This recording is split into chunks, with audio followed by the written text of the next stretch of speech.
Gen Z won't be micromanaged. Leaders adapt now. I was talking to one of the speakers, Lakshmi. So she was telling today what is happening is you said Gen Z and stuff. They don't. The culture today is that they don't want to be monitored, right? How do you manage multiple age groups? One is at the senior level, one is in the mid, and you have these Gen Zs.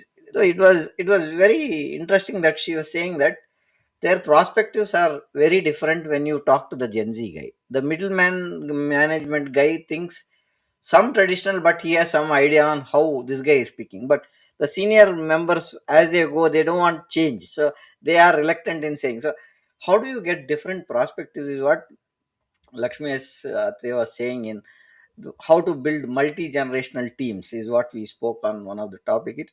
It gave us a lot of insights where we said you need to have that kind of a discussion at that kind of a team to think differently, because each has their own ways of thinking and they have a lot of options for us to experiment also, right?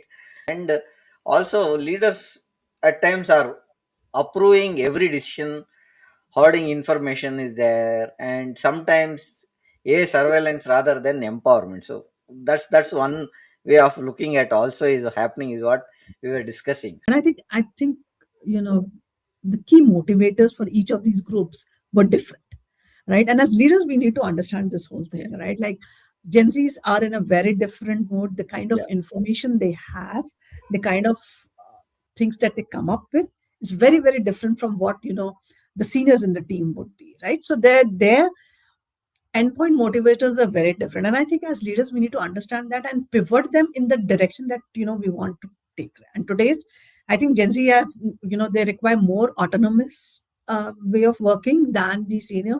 More, very rightly said, no one likes micromanagement today. And I would, I run a mentoring cohort, and I think we are into the sixth cohort. And one of the mentors came back and told me that it's reverse mentoring happening to me, because the kind of curiosity and the kind of question the Gen Z folks asked me opened my eyes that, okay, this is how, this is the view of, the new generation.